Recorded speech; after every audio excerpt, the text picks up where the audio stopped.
జై శ్రీరామ్. మదమెక్కిన ఏనుగు మురిక్కాలువల పడ్డదంట.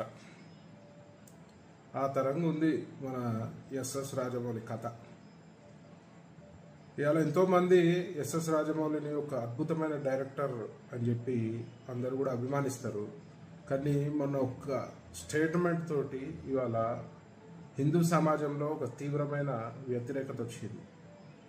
మరి ఎస్ఎస్ రాజమౌళి నేను కూడా ప్రశ్నిస్తున్నా, నువ్వు దేవుడిని నమ్మకపోతే నమ్మకు, మరి నీ ప్రతి ఒక్క సినిమాకి ముందు పెద్ద ఎత్తున పూజ చేసి మరి ప్రారంభోత్సవం చేస్తావు కదా, మరి నువ్వు నమ్మనప్పుడు ఎందుకు చేస్తున్నావు?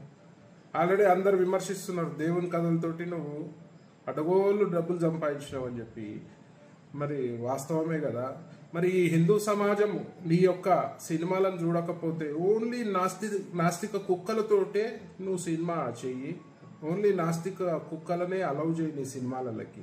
మరి హిందువులు సినిమా చూడకపోతే నీ బతికేమవుతుంది, నువ్వేమవుతావు అనేది కూడా ఆలోచించాలి. నీ బాహుబలిలోనే చెప్పినావు కదా, అహంకారంతో విర్రవీగే బల్లాల దేవ లాస్ట్కి ఎట్లా పతనమైందో నువ్వే చూపించినావు కదా. మరి అలా నువ్వు కూడా అదే అహంకార ధోరణితో పోతే మాత్రం నీ పతనం కూడా ఖాయమని చెప్పి ఈ సందర్భంగా తెలియజేస్తూ, మరి హిందువుల మనోభావాలని కించపరిచే విధంగా ఎవరైనా ప్రయత్నం చేస్తే మాత్రం బిడ్డ బాగుండదు.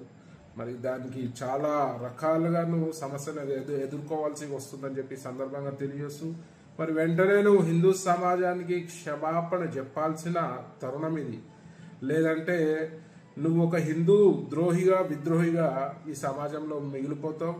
నీ ఎంత టాలెంట్ ఉన్నా కూడా పని చేయదు. ఎందుకంటే ఒకసారి హిందూ సమాజం విద్వేషిస్తే నీ బ్రతుకు హీరో నుంచి జీరో అవుతుందని ఈ సందర్భంగా తెలియజేస్తూ వెంటనే నువ్వు క్షమాపణ చెప్పాలని చెప్పి నేను డిమాండ్ చేస్తున్నా.